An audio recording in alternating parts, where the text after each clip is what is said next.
Hello, everybody, and welcome to Ellensburg, Washington, USA. This is a live broadcast, the local time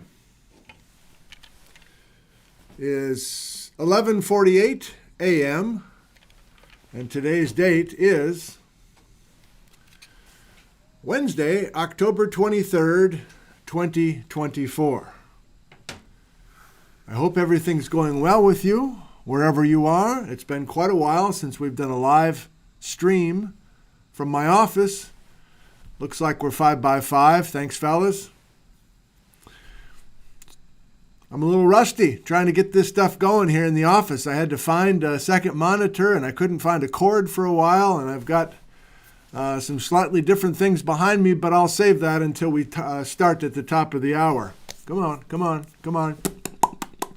So if you're watching this in replay, and that's many of you, of course, the program will begin in about 11 minutes from now, and you can skip ahead to the next chapter title where it says Program Begin. Where it says Program. Good morning, everybody, and welcome to Ellensburg, Washington, USA.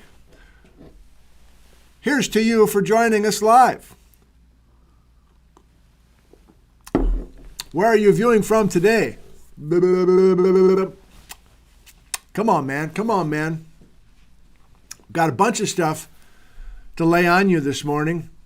And you can see on the chalkboard behind me the basic plan. Please. Jerry's from Pasadena, California. And Alan says it's almost midnight 1945 in the UK. 7:45 p.m. Wow. Come on, man. I've been too solo today. I've been at yoga, just totally quiet. I haven't been using my mouth this morning. Outer Springs, Georgia. That sounded weird. Calgary, Alberta. Grangeville, Idaho.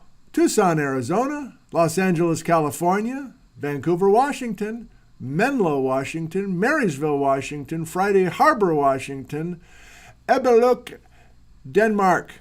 Camino Island in the house. Edgewater, Florida. Sisters, Oregon. Rockwall, Texas. Hansville, Washington. Coopville, Washington. Rogue Valley, Oregon. Southern Illinois. A special welcome to those of you who are new to this community. And I will do more of that kind of new talk to new people once we start here. But I'm seeing many familiar names and places from the past few years where we have done those live streams on this. Oh, man. Okay. All right. It's going to be one of those. Come on. I can't be that rusty. I've been teaching every day. What's going on? Pete Curtis says hi from Exmouth, UK. Hi, Pete.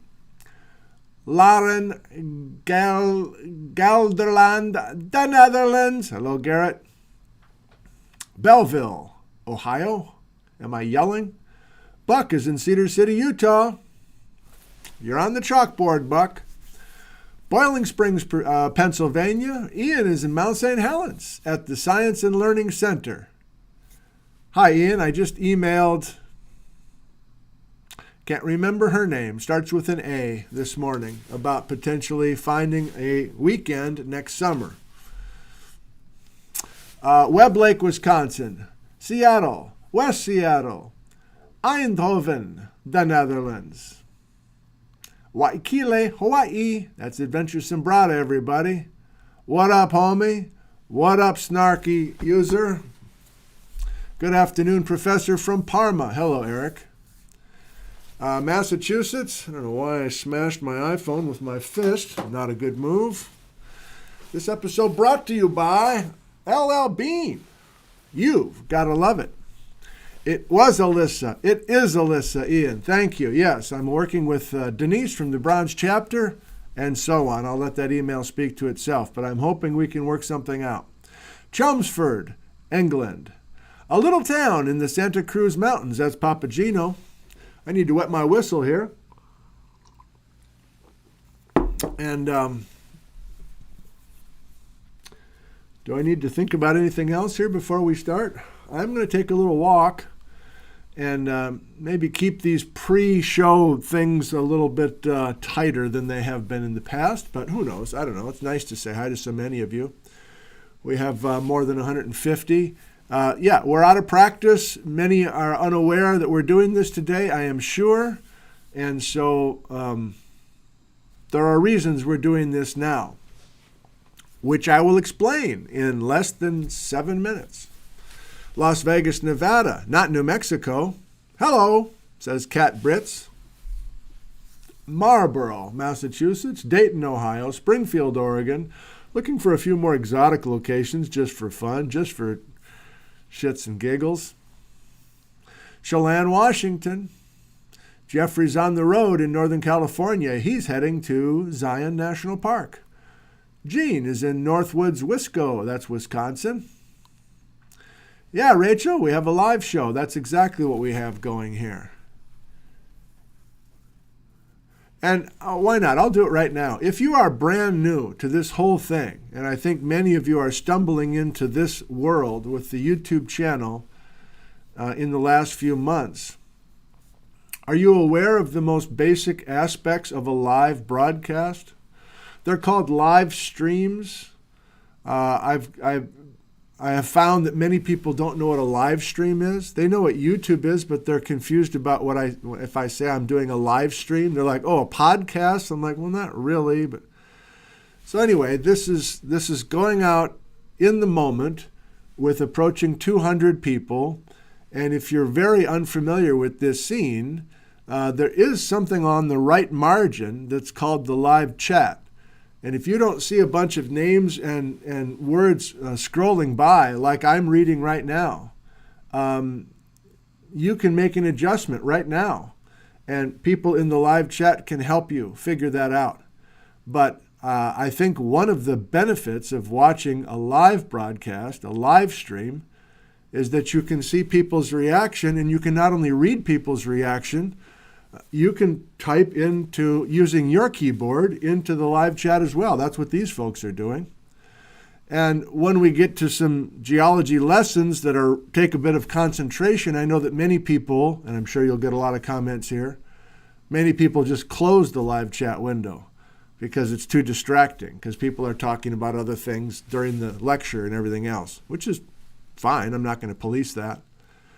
But anyway, I'm thinking of people like my mother or somebody who has interest but is unaware of how to set your screen up properly.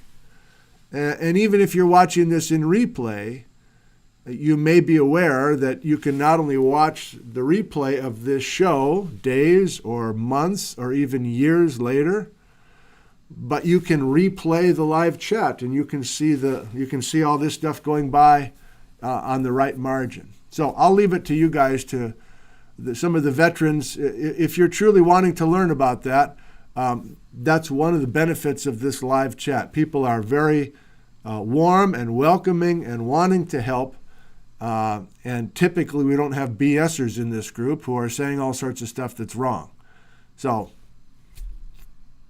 there you go, a little tutorial.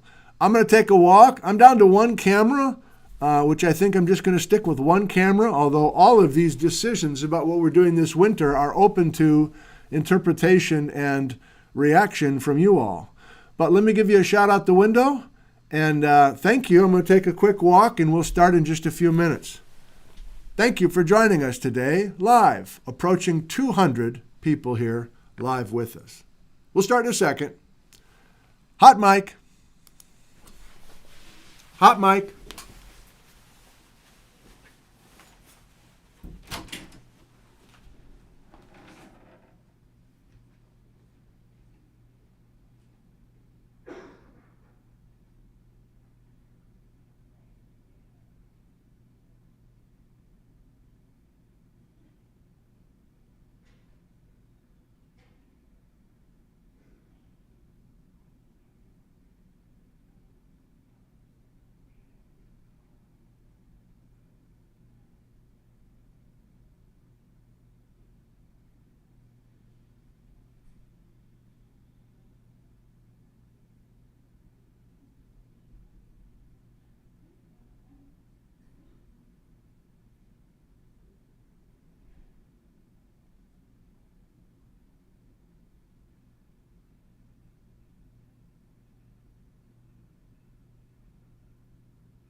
Wow, I'm early by 30 seconds.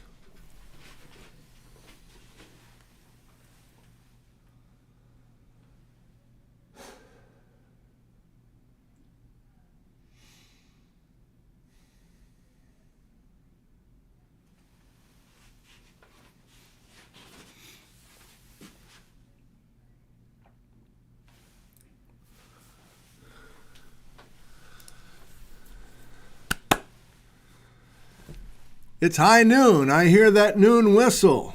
That doesn't happen here. It happened in my hometown of Fort Atkinson, Wisconsin every day. The old factory would have the noon whistle. We all heard it. But that's what's happening on Wednesdays this winter. Welcome, everybody. My name is Nick Zentner. I teach geology here at Central Washington University in Ellensburg, Washington, USA. And this is my office on the first floor of Discovery Hall on campus. And I am hereby declaring this is our formal kickoff, our formal announcement, our launch, our liftoff of the Cascade A to Z Livestream series. See, I stumbled right there. I originally was going to call this thing Cascade Volcanoes A to Z, but I've shortened it to Cascades A to Z because I'm going to be talking about the history of the Cascade Mountain Range in Washington starting 50 million years ago and going all the way towards present day, but not quite getting to present day. So I do have some things this winter that I am quite certain about. I've had months to think about it, and I would like to fill you in on many of those ideas. Some of them new. In other words, the format is going to have some new tweaks to it, but old as well. Take some things from even a few winters ago and resuscitate them. And we'll do some other things on the chalkboard. I want this to be fast-paced, and then we'll do some live Q&A, but it might just be a little bit of reaction. So I'm making this a live stream because I am interested in your opinions on what you are excited by and what you're disappointed by. We can say that. You won't hurt my feelings. You've had interest for a while now. It's been building toward this Cascades A to Z live stream series. Now that I'm giving you a 2-week warning, in other words, this is not session A, okay? This is not session A. Session A is officially beginning exactly 2 weeks from right now. 2 weeks into the future, Wednesday, November 6th, 2024 at noon Pacific. That'll be session A. So that's the first thing we're doing. Let's look at the schedule. We can look at the schedule two different ways. One way is to go to Docu the document camera. No, Docu the document camera. And I've showed you this a while back, but many of you are brand new. Here we are starting the 26 live streams in a very orderly manner. Wednesday, November 6th, and B, C, D, E, F. So there's 6 episodes in November. We take a week off for Thanksgiving. 6 episodes in December. We take a week off for Christmas. And then we just don't take a break. Once we get started on New Year's Day of 2025, we're going to roll right through January and continue right through. And our last episode, Session Z, will be Saturday, February 15th of 2025. But wait, there's another way we can look at the schedule, and that's doing this. And so I have announced before, but I want to do it again right now, that if you're a calendar person, not only do you have the letters, all 26 of them, not only do you have the dates, as I just discussed, but you know we're going to alternate between any time we meet on Wednesdays, it will be noon Pacific time. And every time we meet on Saturdays, it will be 8 a.m. Pacific time. That's just there's a bunch of reasons personally why that's going to work best for me this winter. I hope many of these work well for you live, if you want to be with us live. But I know most of you have a full life, and you certainly work during the work week, and maybe Saturday mornings are terrible because you're in Florida and you've got youth soccer every Saturday morning. I understand. It's not going to work for you. I get it. But of course these are available in replay. So can I please say a special hello to so many of you who have been with me for so long now, years of these live stream episodes, as well as the field videos and interviews and other things. So it's always great to see you. And I intend to just have enough energy each time we get together that it's kind of an uplifting thing. But I also want to say a special warm welcome to you if you're brand new. Because I do know that more and more of you are figuring out what's going on here, and you want in. For whatever reason, you want in. And I hope that you feel welcome here. There's a lot of people who are not cliquish. They are warm and welcoming to anyone who wants to show up. And this is a positive, hopefully healthy place for all of us. Okay, very good. What's on the chalkboard? Yeah, so I just kind of gave you the A to Z schedule. I think I want to do one more thing there. Let's go back to this. So So I'm almost sure that I'm going to start the first few letters before 46 million years ago. I want to set the stage with exotic terrains. I want to set the stage with oceanic plates before we start the Cascade volcanic arc, which starts 46 million years ago. And even though we're going to start in 2 weeks, I don't really know how many letters are going to be devoted to that. But we're starting there. And then, I don't know, maybe that will be all of November. And by the way, I guess much of this live stream, I would be very interested when we're done and I watch the replay of this and I see your comments. I'd be very interested in your real-time reactions to that. Like, oh, that sounds great. Yeah, I think it would be great to spend the first 6 letters pre-Cascades. Or, no, if you're doing a Cascades alphabet, there's so much to talk about. How about you start talking about Cascades right away? I'm interested in all the reaction. I'm probably doing what I have in mind, but again, I'm just sincerely interested in your reaction. And then again, I think I'm going to say this a lot today. I'm pretty sure, like I'm 99% sure, that I want to go decade by decade. And if you've been watching the videos this summer, you've already known this. I've been talking about it openly. Meaning, I want to spend a bunch of letters on the 40s. And that's going to be slang for us for the Cascade lavas, the Cascade plutons, the Cascade faults, anything in the Cascade Mountain range of Washington between 40 million years old and 49 million years old. Our slang is going to be the 40s, like the decade of the 40s, like World War II. But we're going to be going back and forth between those decades. So the 40s, whatever. I will start with the 50s for a few letters, then the 40s, then the 30s. We're looking for narratives throughout the Cascades, the 20s, the teens, the aughts, and then before you know it, we're at the end of the alphabet. So we're working our way towards modern day. But I'm almost sure, that's the drinking phrase for today, I'm almost sure that by the time we get to the end of the alphabet in February, we're not going to get to the most recent 1 million years of time. I want to save the modern cones. I want to save St. Helens erupting in 1980. I want to save Glacier Peak doing all sorts of crazy Lahar stuff going down to the Skagit Flats. I want to save all that younger than 1 million year old Cascade volcanic stuff for this spring. And you're like, why? This is A to Z. You're stopping in February. I'm teaching Geology 351. And I'm almost sure that I'm going to live stream 2 lectures a week this spring from the auditorium with my students. And maybe many of you, if you're passing through town. And we're going to do 2 lectures a week, Geology 351, this spring for Cascade volcanoes younger than 1 million years ago. I need a slogan for that, but it's young stuff, recent stuff. So that's this spring. This winter, which I'm launching right now, we work our way from pre-Cascades to early Cascades to mid-Cascades, and then we approach the Ice Age. We get into the Ice Age a little bit because we have to include the Goat Rocks project. So now I'm talking to you like you've been with me all summer. Forgive me if you haven't. But the whole reason I'm doing Cascade volcanoes, the whole reason I'm doing Cascades A to Z is because of 2 people and their projects that have been fully funded, multi-year by the National Science Foundation. Hannah Shamloo, and I point to the heavens because she's right above me, her office, and she is very impressive. Hannah Shamloo, a co-worker here, has a Goat Rocks volcano project, multi-year, multi-workers, principal investigations, graduate students, undergraduates, and I've already been showcasing that work. And Mike Eddy, Purdue University, and team working with the Spirit Lake Pluton. So I have to break some bad news to you.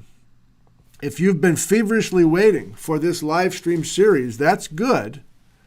But if you live in Northern California, or I almost don't want to say it, or even in Oregon, or even in British Columbia, I'm not going to be focusing on your states and provinces.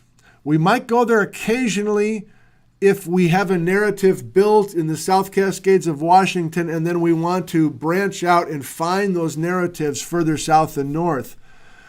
But because I'm mostly wanting to learn new things tied to these two grants, the Goat Rocks and Mount St. Helens, I'm going to be focused mostly on the South Cascades of Washington between Snoqualmie Pass and the Columbia River Gorge. I hope you can understand. It's not just a randomly chosen topic, and I think many of you know that by now. So I'm building around these two teams, and as always, trying to learn new things so that I can help propel and steer a little bit of the study questions of the grants. That's pretentious. And also just learn enough so I don't sound like a dumbass when I'm sitting around the campfire with these folks. That's more real to my real motivation that I was doing a few years ago with the Dream Team in the North Cascades. Okay, very good.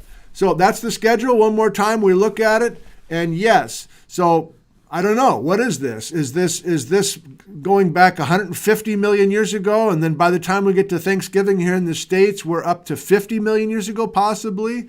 And then what is this in December? Are we ocean plates, subducting spreading ridges, Jeff Tepper's rollback, Teanaway Formation? I mean, we're in the earliest days of the Cascade Volcanic Arc, like even by Christmas, maybe? I don't know.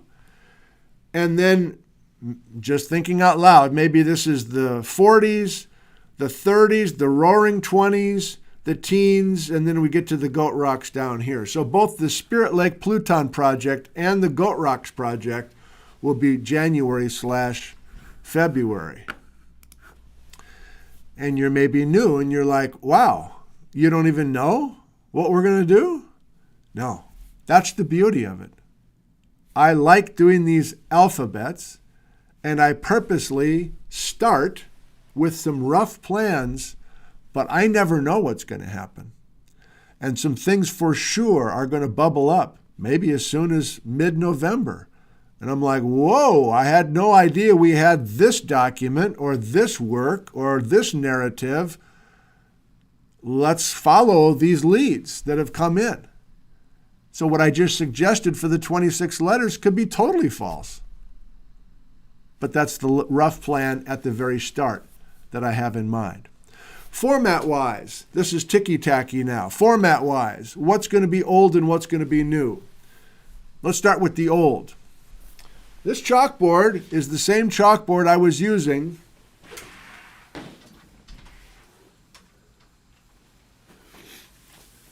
in my backyard in the fall of 2020. And some of you go back that far. Bijou the cat, Larry the ladder, iPhone on the ladder, doing also, I just met Backcountry Gary virtually, and other people are sending gifts in from all over the world, you know. It was still pretty much a pandemic time. So this chalkboard I do want to use, if nothing more than just to have a little outline over my shoulder every day. So I want to use that chalkboard. You'll notice that the door is closed, and the door I think is going to be for sure closed Wednesdays at noon, because now I've got more office mates on either side of me, and with a door open and me yelling like this, I don't want to disturb them. Last year, it wasn't that much of an issue, but this year it's different. So the door's going to be closed at least on Wednesdays. Maybe Sunday mornings I'll have the door open. What else is new? What else is, whatever, old and new? it's mostly going to be me. It's mostly going to be me using the document camera, using slides and emails and other things on this second monitor, using shelf cam, probably not. But a major departure from the last 2 winters, maybe even the last 3 winters now that I think about it, is that these letters are not going to be live interview after live interview. I want to get away from that. And I think there's major value in interviewing geologists, but I don't want to do it live during the broadcasts. And so here's my plan. I'm still talking about the format that I'm pretty sure that I want to do this winter. I want to go back to the Cozy Fort. Again, that gets us back to the backyard of 2020. And you'll have to ask somebody in the live chat what I mean. But the Cozy Fort was my way to show video clips in the backyard with my laptop. And I had this whole contraption, Cozy Fort by Steve, and I had a black quilt where I was just covering everything so that we could look at this video clip together using my laptop being held up to an iPhone. I want to get set up with Nat the Wonder Boy to show short video clips during these broadcasts using this. Just play a little 1 minute or 30-second or even 2-minute clip, which will be Cozy Fort time without actually darkening the lights and everything else. But I have been busy this winter already. If you're brand new to us and have not been aware that, or let's just say you knew I was doing Cascade Alphabet this winter, somewhere you heard that, and then you're about ready to tune in. Maybe you're seeing this or something, and you're like, oh, okay, well, I guess we're going to get started in November. That's true, but I've been wildly busy with the Cascades since July. And so I think I need to go there now. Let me show you. I spent last night and early this morning rejiggering my website and my YouTube page, and I want to show you a video library that's available to you right now, but I'm going to be going to the video library to grab video clips that I want to use during the 26 letters. I don't know if I'm being clear here. Let me try this again before I show you. Instead of spending more than an hour doing a live interview with a geology guest, we might do that occasionally. I don't know. We might. I don't want to rule it out.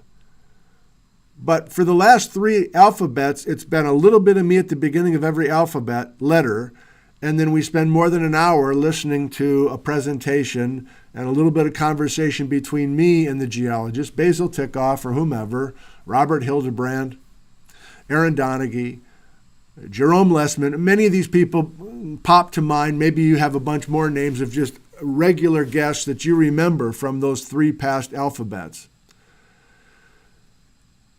I want to go to those interviews that pertain to the Cascades, but I want them to be recorded. I want them to be in the can. And I want them to be in the Cascade video library for you to enjoy. And I want those recorded interviews to be about 30 minutes long, so that you have the depth and you have a chance to hear directly from these research people, both old and young. But I want to cull the best of the best from those recorded interviews, whether they're in the field or interviews with people, and I want to fashion those clips into some sort of narrative so that it's mostly just you and me during each letter. Am I making sense to you? Still feels kind of awkward, but let me show you these resources. I'm kind of happy with how this got created in the last couple of days. So I'm hiding the schedule. So this is now what nickzentner.com looks like as of 10 o'clock this morning with Bijou on my lap at home before I came into school here. And you're like, that doesn't look very different. Yeah, we keep adding, right? Here's, if you click on 351 or Brett's or Baja, that's getting to all those papers and other things we did in past alphabets for sure. But this is where we go. and where we will continue to go this coming winter. And the papers are already there in a decent list, organized either by the Idaho mini-series that I was working on, which I'll say more about in a second, or some selected papers that I've been featuring in field videos I've been doing this summer. So this will continue to grow, and I will start getting these organized by letter as I get my act together. I don't yet, by the way. I have no idea what we're doing for Session A. But here's the new layout, which I hope that you like. Here is our... Oh, what happened to the cover? Wait a minute. What's going on? Let me refresh this. I'm confused. Hang on. Oh, here we go. Wow. Okay. It's like getting a new Oldsmobile. I get confused. I don't know how to turn the freaking thing on. This is what it looks like when you go to nickzentner.com. This is the home page, in other words. God, okay. So if you've been here, maybe you're only going to the headings up here to get the papers. I understand. But maybe this sexy new layout will draw you in a little bit more. So here's Cascade A to Z, and I don't have anything here yet. This is just a placeholder. This live stream we're doing right now is going to show up here, but each of the alphabet letters as we go along this winter will be cataloged right there. This is my audio podcast, which maybe most of you do not bother with, but these are essentially radio episodes, and they are found here as well as on your smartphone of choice. But this is really what I want to feature. If you click on Cascade Video Library, which is different than Cascades A to Z, I hope that's not confusing for people. Here is all of the stuff I've been doing since mid-July. I started with a live stream announcing the grant proposals being funded, both Mike Eddy and Hannah Shamloo. Then, without even realizing what I was doing, I was getting deep into the Idaho stuff, asking questions related to the Cascades, and then I just kept rolling. And so maybe you were part of each of these, but these are dense shows. They do record, or they do feature live, long-form interviews with geologists, including some of our favorites, Spencer Fuston, Basil Tikoff, Jeff Tepper, Mike Eddy, Karin Siglog, Vic Camp. And so once I got in deep with that, hang on. So as I was rolling along, whatever that was, late August into early September with the Idaho mini-series, and I was using the format that I've used in the past winters, where I'm just doing this live interview and the live chat's going by. It was maybe more than a dozen different viewers that emailed me or left a comment on Facebook or something and said, I really appreciate what you're doing, but I don't know if I'm up for another winter of sitting through these 2-hour live interviews and talking about this very complicated geology. It wasn't just one or two people, it was a lot of people. And that's when I first started thinking, maybe I want to get off of this live interview thing. This long-form live interview thing. Just switching it up for this winter. Okay, so back to this. This is basically in the order of the appearance that I was making videos this summer, and each of these videos are available for you to watch right now. If you've missed some of these or you didn't know any of these existed, and I think many of you know, but let me share it with all of you, there's no real organization to those videos. Besides the Idaho mini-series, it seems like it's just scattershot. Like I'm up at Chinook Pass, and then I'm doing an interview with Dave Tucker up by Bellingham, and then I'm out with Hannah Shamloo. It seems like I'm just like completely unharnessed and just going ape up in the mountains without any plan. There was no plan, except I was looking for raw materials. I was looking for narratives. I was looking for details, and I was looking for broad storylines that we can use once we start the alphabet. And so that was a necessary process for me to get to the point where I know what I want to do with you all this winter. And so, yeah, if we go back here, I mean, each of these are videos. I hope you know. You can click on this and start playing it. Here's, we're up in the Goat Rocks with Kelly Wall talking about whatever. And you want to enlarge this, you just go full screen and get it to the highest resolution and just have yourself a grand old time. But including one I just posted this morning. Most of you haven't seen it yet. So these will continue to be added. I'm not going to stop. In fact, the weather's been so good this fall, I have another 6 videos that have been recorded and I haven't even edited them yet. So I'm just going to continue to add to the video library. But you can think of that video library as a place you can keep going back to if you have the interest. Maybe you watch a letter that we do together live and then you go back and watch that thing again now that I kind of set up some narratives and made it more interesting to you. Or maybe you do the letters only and you never bother with the video library. Of course you can do what you want, man. You're a grown woman. You can do what you want. That's all at Cascade Video Library. And then, yes, all these past alphabets. Whoops. And so, yeah, that's the Cascade Volcano Library here. But this is last winter. All the episodes are there. This is the previous winter. This is the previous winter yet.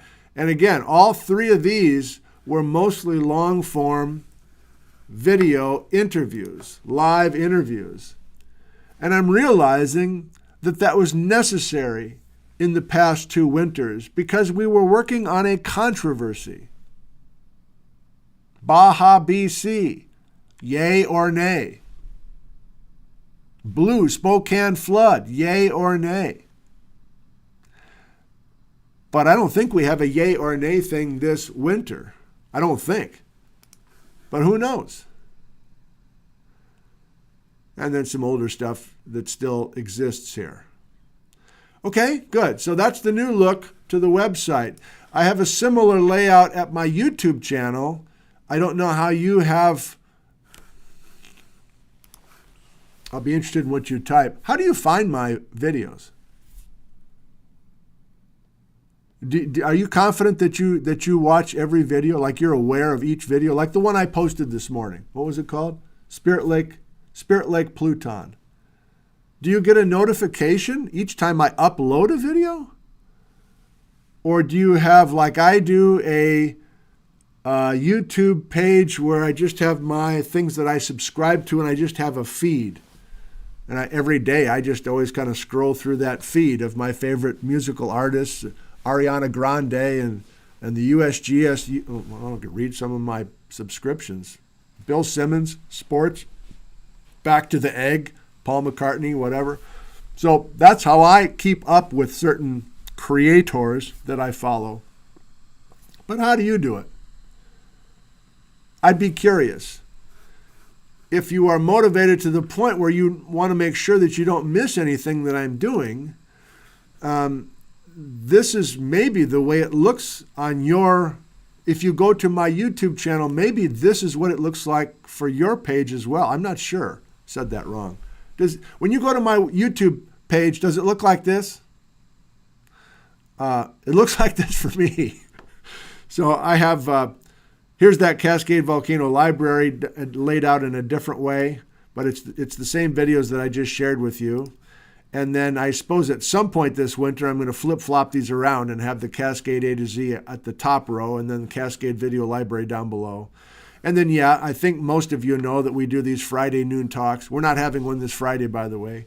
And those are there. I've kept the Idaho miniseries kind of by itself because I'm very proud of those episodes. I don't know if they'll continue to garner interest from people. And then the most popular videos, I don't know why I have that there. I guess just to brag. Great. How are we doing? More about what's old and new. I am determined to not have these letters be 3 hours long. I am determined. I got really carried away last winter. I had a blast, but I was spending a lot of time for each of those letters. So for me, and my relationship at home, I need to tone this down a little bit. And so I want these to be 90 minutes or less. That's my goal.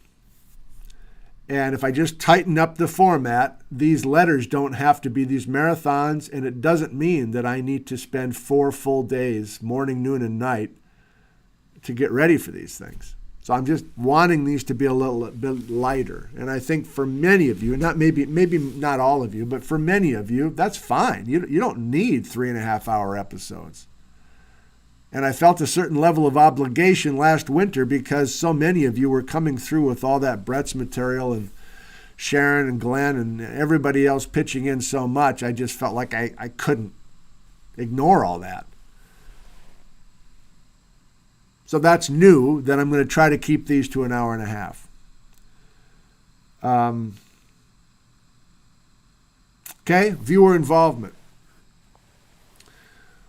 I care about this community. I hope that you can feel that by now. I'm consistently making programs. I'm consistently checking in with you. I'm regularly meeting many of you when you come to Ellensburg to shake hands or whatever. That's wonderful. So I hope that you know I'm coming from a pure, warm place. And so I'm interested in connecting with you more than just you listening to what I'm doing. I don't know how to use the viewers this winter. And that, I don't like that phrase. Do you know what I'm trying to say? Like, it was a completely unexpected surprise last winter to have so many viewers devote so much time to do their own research and then email it to me, and then we somehow use it. Now, I just said I don't want these to be 3.5-hour episodes, but yet I don't think I want to just go back to having viewers just sit on their hands.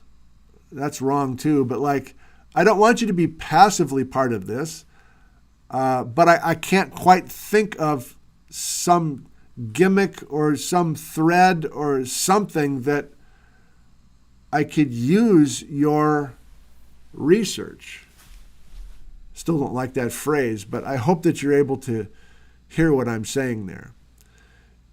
If we go back to 2020 and I'm really just making programs and you're the students and I'm the teacher and there's not a whole lot of me using your stuff, I guess that's fine. I don't think that would be terrible.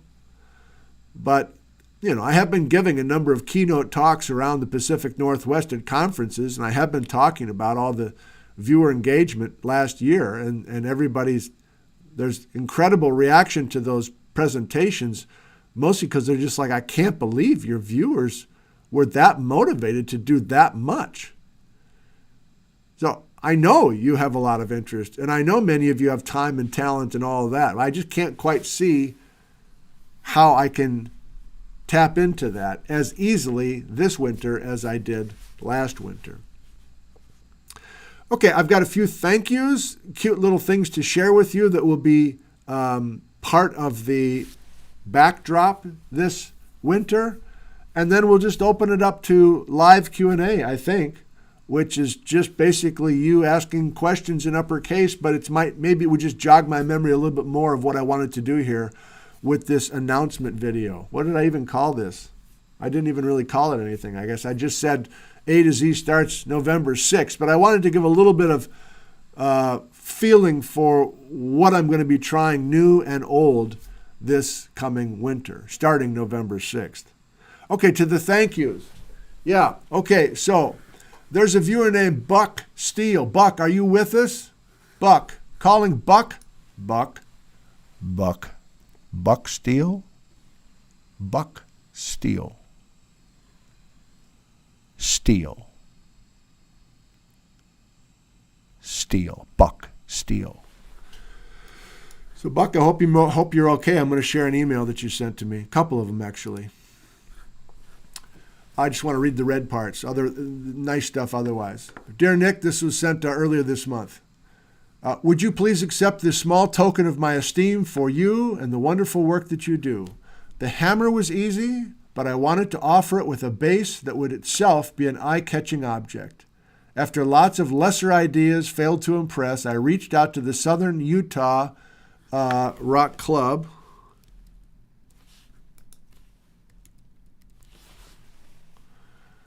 to see if they could supply a beautiful, interesting rock. They did something better. They invited and involved me. They invited me to go on a couple of their monthly digs and find a rock for you on my own. I found a lot of cool rocks, started friendships with some great people, and offered lapidary assistance, and finally dug up some interesting quartz with the club president, Mitch Elwood. I hope you like it.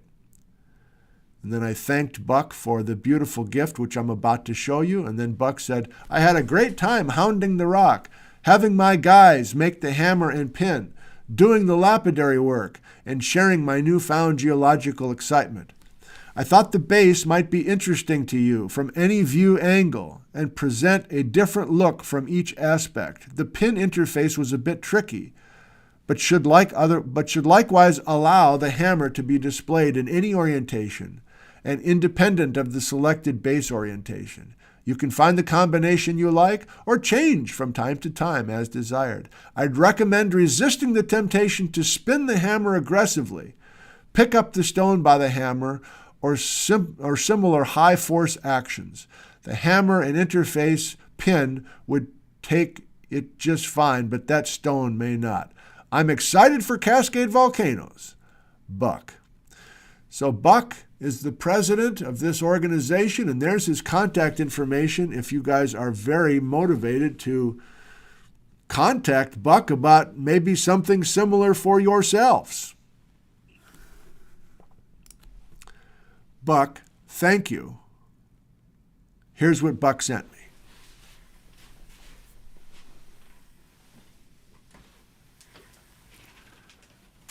This is last year. Come on, man. This is last year. Buck in Cedar City, Utah said, I found these in a secondhand shop. Probably be fun for you to use for your A to Z series. They're bookends. So we're using these again, Buck, but that's not what we're talking about today.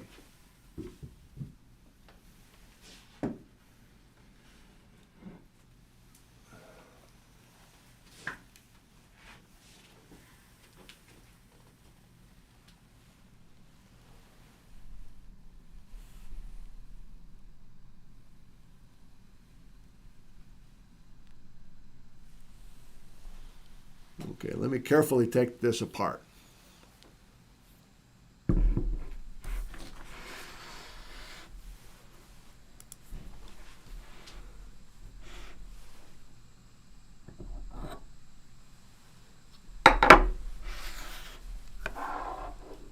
Okay, so this is a real, I guess I'll do it this way.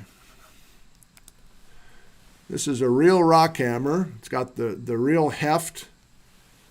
It says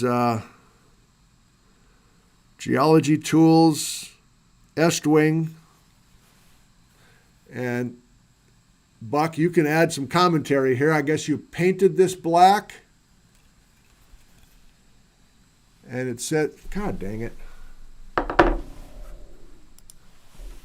It says Buck Steel. And this is real craftsmanship to then drill into this hammer.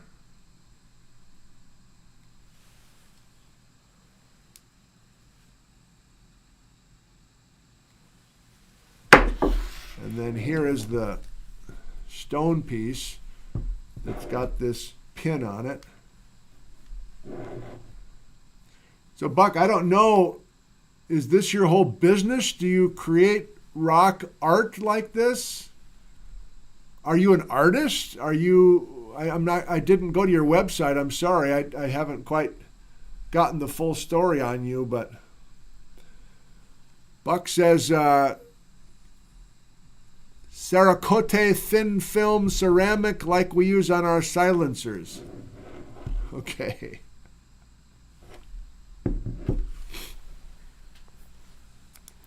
I'll let Buck in the live chat right now fill you in on more of the details, but thank you again, Buck. We're going to prominently display this.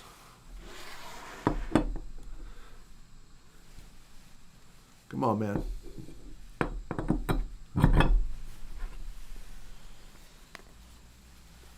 Prominently display this all winter, at least, and probably into the future as well. Thank you, Buck.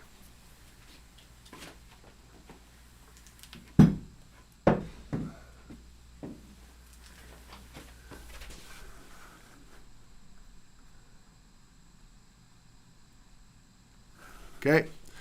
I snapped a photo of that and put it on Instagram and Facebook, I think also, and people wanted to know, is that the hammer that I dropped into that crack more than a dozen years ago with Tom Foster? And the answer is no. That hammer is right here.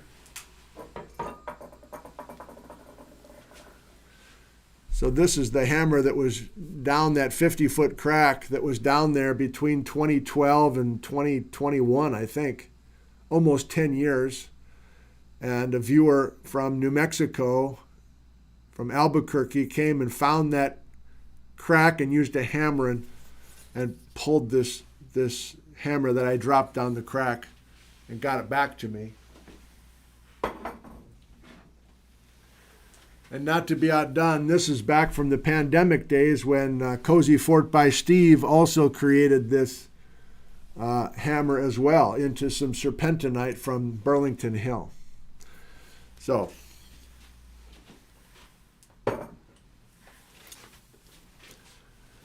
what else can I say but thank you? Thank you. Another thing. Pat the Pilot, one of the videos that I haven't edited yet was a very memorable, very, very memorable flight by Pat from Natchez, who's probably in the live chat as well. And Pat took Backcountry Gary and myself circling around Glacier Peak Volcano. And I shot a video from the passenger side in this tiny little cute, beautiful red plane, and Gary was in the back seat. So that video is coming sometime in the next few weeks. But not only did Pat from Natchez decide that was something he wanted to do, he also heard about me talking about these decade gags that I'm using. Remember, like the 20s and the 40s and that sort of thing. And I want to talk about the roaring 20s because a lot happened in the Cascade Range between 20 million years ago and 29 million years ago, including the Spirit Lake Pluton, the Tatoosh Pluton, the Tieton Volcano, all sorts of stuff. So Pat sent this.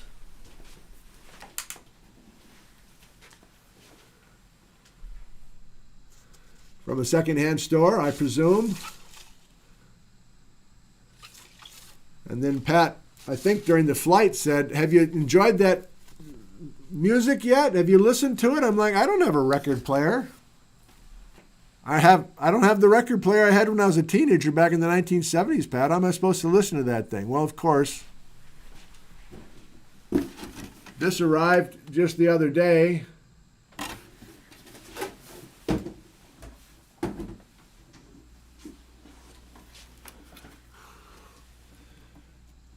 So you can play a vinyl record album and then get it converted into a digital file, apparently. And as much as I want to do that and play it, I got all sorts of copyright strikes when I played like one little portion of a Bing Crosby song like 5 years ago. So I'll have to figure that out, Pat. But thank you, Pat, for not only that incredible flight, but for this gift of the Roaring 20s.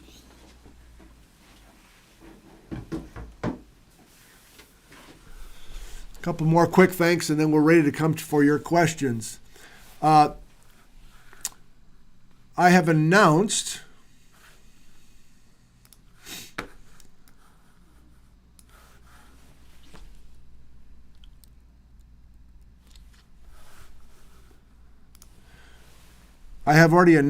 the dates that I'm doing 3 brand new lectures in downtown Ellensburg next April.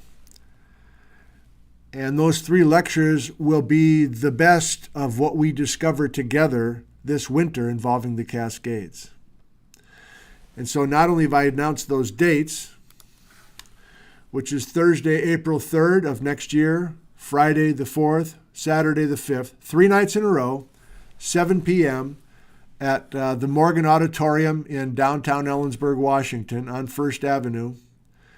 And if you've seen any of those downtown lectures before, when I'm up on some kind of stage and I have a bunch of green chalkboards and there's a live audience, that's what we're talking about. And I've gotten into this routine where I do them every April. Last year, for the first time, there was a local business owner who didn't know anything about me, I don't think, and had never been to a downtown lecture, but she owns a unique hotel in Ellensburg. Her name is Carmen. And so Carmen heard that I announced these downtown lectures this coming April, and here's her email. It's kind of cute. I'll read just a portion of it.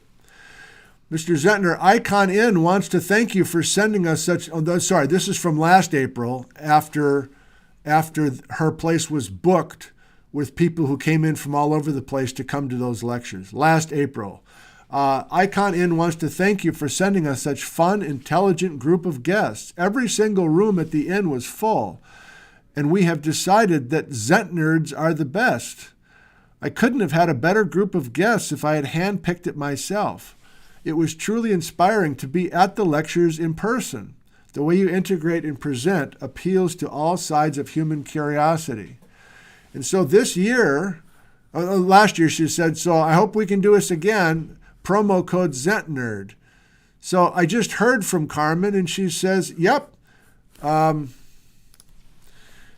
those that want to come this April, Thursday, Friday, and Saturday night, you can make your reservations now, and you put in the promo code ZentNerd, and you get 10% off. I guess that's the price that you get. So Carmen says she hasn't heard from many yet about booking at the Icon Inn, but let me give you that business information. I'm sure this violates all sorts of rules. There you go.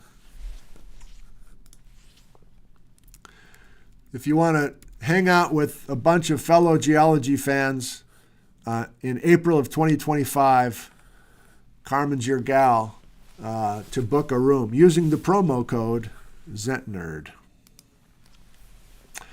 Finally, a special thanks to Nat the Wonder Boy, a.k.a. Nathaniel Nickel, who is a full-time employee here at Central Washington University. He is a media technician specialist or something like that.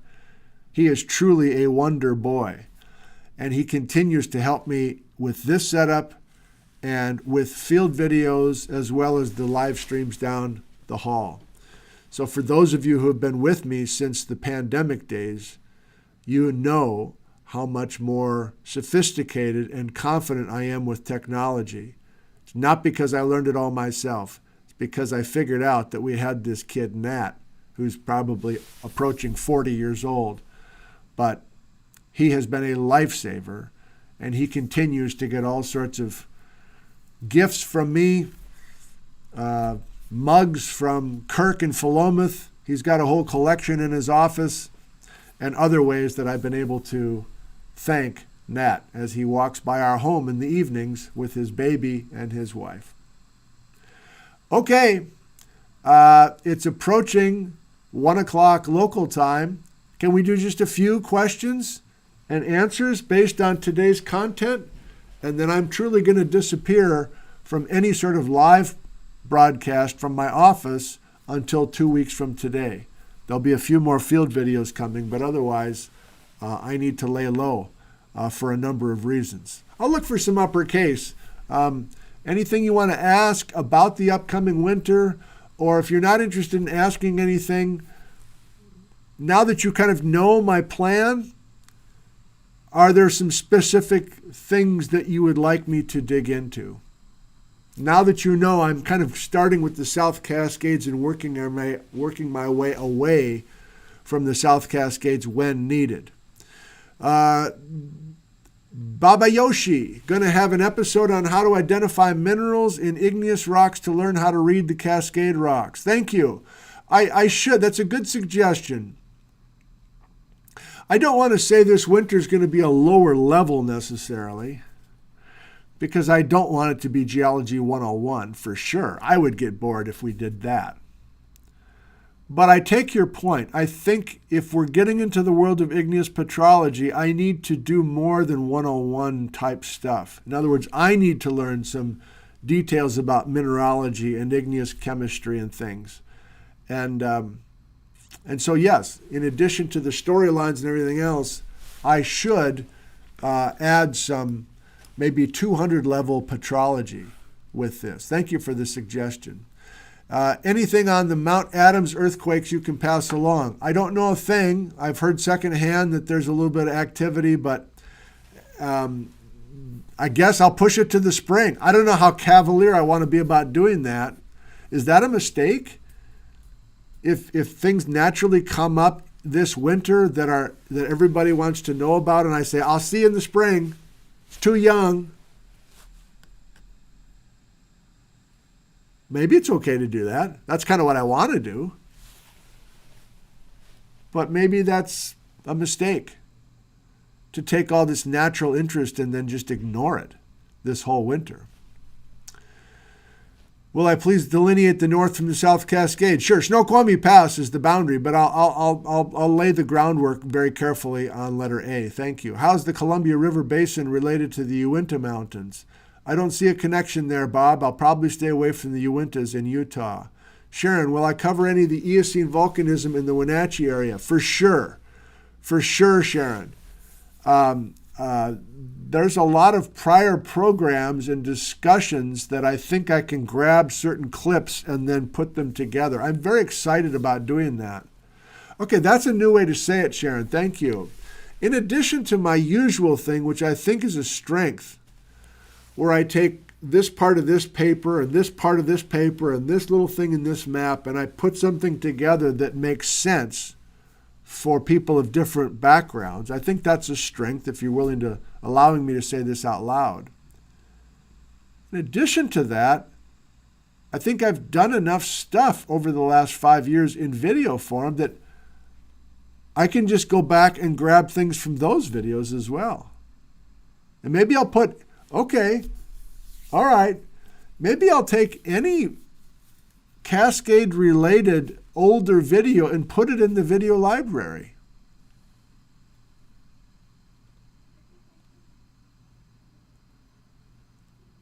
Wow, okay, thank you, Sharon. Maybe I don't have to start from scratch.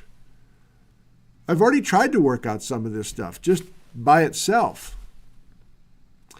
I'm going to think more about that. Thank you. Enrollment at CW is still very severely down, Dan. Thank you for the question. We have a plan that is outside of the box and quite creative and unusual to support the future of our geology department. I'm choosing my words carefully, but I'm trying to be a catalyst for some very innovative approaches. It's not good around here, but some of us have a plan that we are hoping to install, even though it's unprecedented in the world of higher education. How about that? Hello. Thanks for the question. What are the time frames I'm going to go with? Pre-Cascades assembly, fade out of the Cascade volcanism, and more on the Idaho batholith. Thank you, Michael. The first few letters, I think, are going to go to Idaho. And much of the fruitcake of past winters. But I'm not just going to go randomly into that stuff. I need to find certain things that will eventually severe. Okay. See, that's why this is a live stream. This is really helpful. The Goat Rocks project needs to know all of the basement rock that potentially is potentially influencing the magmas of the Goat Rocks volcanic complex. So maybe I keep working with Hannah Shamloo on an exhaustive list of all the potential bedrock constituents and lean into those geologic stories, whether it's new stuff or stuff that I've done in past winters. Yeah, that would work. And that would involve Idaho, believe it or not, because we need those ocean plates there. Thank you. Yeah, as always, these simple, they're not simple, but these immediate questions really get me charged up. Thank you. Which exotic terrains individual volcanoes erupt from? Yeah, I hinted on that with Dave Tucker. If you saw that interview, he didn't seem to like the idea too much. That's fine. I'm wondering if you have a magma body coming up through one very unique exotic terrain. Wouldn't those magmas be very different than magmas half a state away that are in the same mountain range, but it's coming up through completely different rock? Without knowing much, I would think that would be a huge deal. Like you got a magma body coming up through the Twin Sisters Dunite, or you have a magma body coming up through Chilliwack or whatever, or a piece of Europe. Aren't those lavas going to be different than something coming up through Silesia? These are interesting questions, aren't they? I don't know. If you're having a hard time getting excited for Cascades A to Z, I'm not. And that just triggers a memory that I remember last year about this time. People were openly saying, boy, I don't know if I'm going to get excited about this Ice Age floods thing. This doesn't sound that interesting.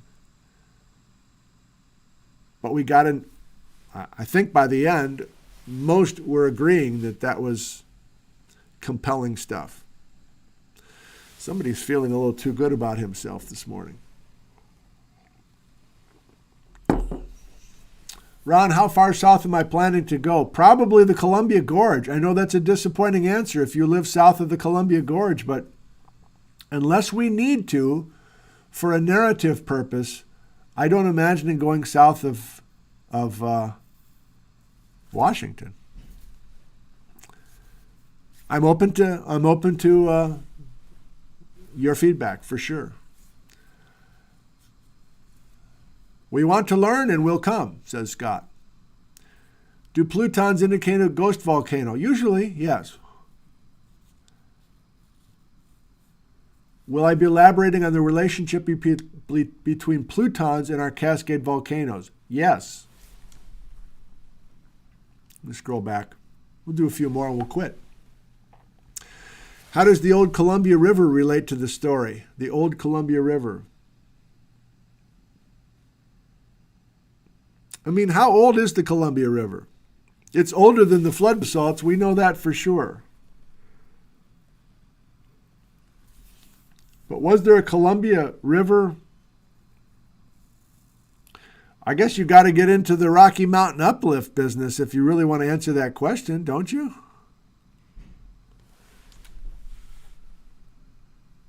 So I'm not sure. 3 more and we're done. I'm going all the way back now.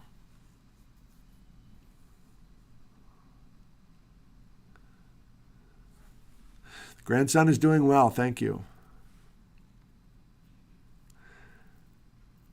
Brandon says, I definitely want to include Oregon. Maybe he's saying you definitely want to. Maybe Brandon's talking to me. Hey, you definitely want to include Oregon. Maybe I do.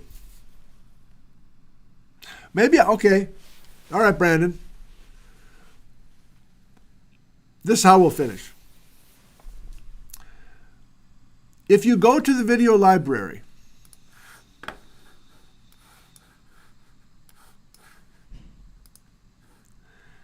and you start scrolling,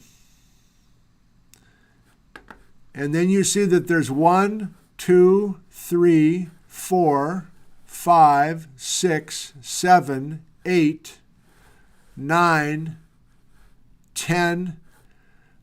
There's 10 videos and counting just from the Mount Rainier area that I've already filmed. And I wasn't just filming like, oh, there's where the potties are, and look, there's a chipmunk. I'm like reading science papers and following road guides and learning all sorts of stuff that we will be talking about this winter. Like I've already gotten major things in the works. And so I'm going to start with those, depending on the decade we are in. Let's say we're in the 20s. Let's say we're in the roaring 20s.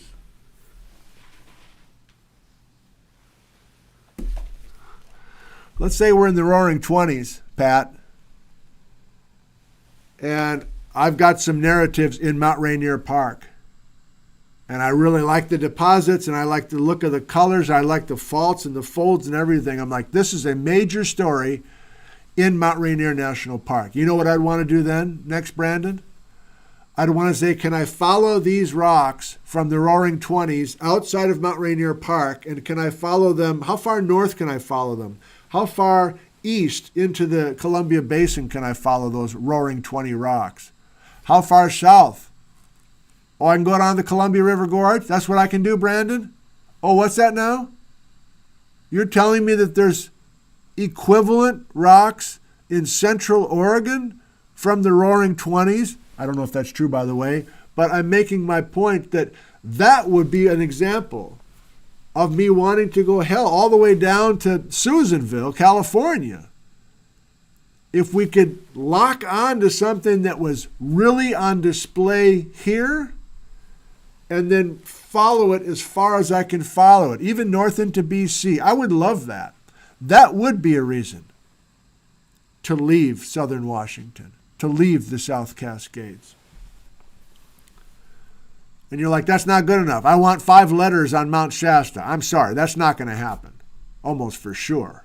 I'm almost sure. And I'm almost sure that many letters will be devoted to the Spirit Lake Pluton, and many letters will be devoted to things related to the Goat Rocks, because those are the 2 projects I'm part of. But beyond that,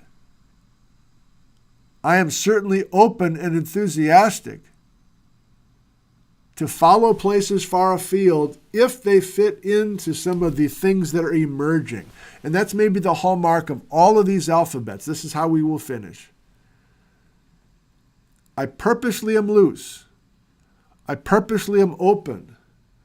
I'm waiting for things to I don't know what letter we'll get to, but at some point in this alphabet, things will just kind of start running on their own. Do you kind of know what I mean? It's kind of like a concert you go to of your favorite musical act. And, you got the opening number and everything's kind of weird. It's like, wow, is the lights really going to be like that all show? And they're kind of working with the audio and their earpieces aren't working right and they got feedback and everything. They're just trying to settle in. And then do you know one of those shows that you've been at with, I don't know, half an hour into the show, everything just like clicks?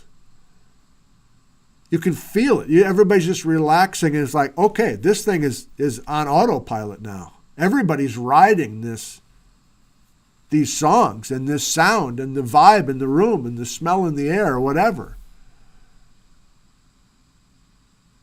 I think in the past, with past alphabet series, we've gotten to that point where it's like, we've got it now. We all know what we're doing. We've got the colors or the narratives, and then we just ride it, baby. We ride it all the way home. And home is Session Z on Saturday, February 15th of 2020. One last look at the calendar. No, we'll do it this way. Hey, everybody. Thank you for tuning in today, and I will look forward to seeing you live for Session A of Cascade A to Z at high noon Pacific time, Saturday, November 6th, 2024. A toast to you.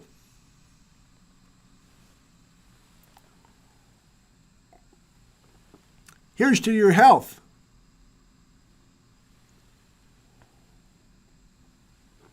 Here's to the health of your family and friends, near and far.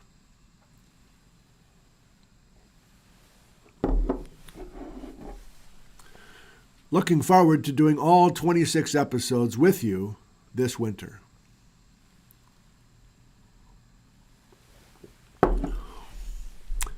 Thank you, everybody. I love you, and goodbye from Ellensburg, Washington, USA.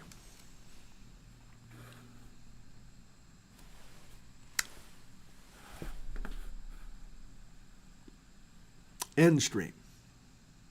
See you in 2 weeks.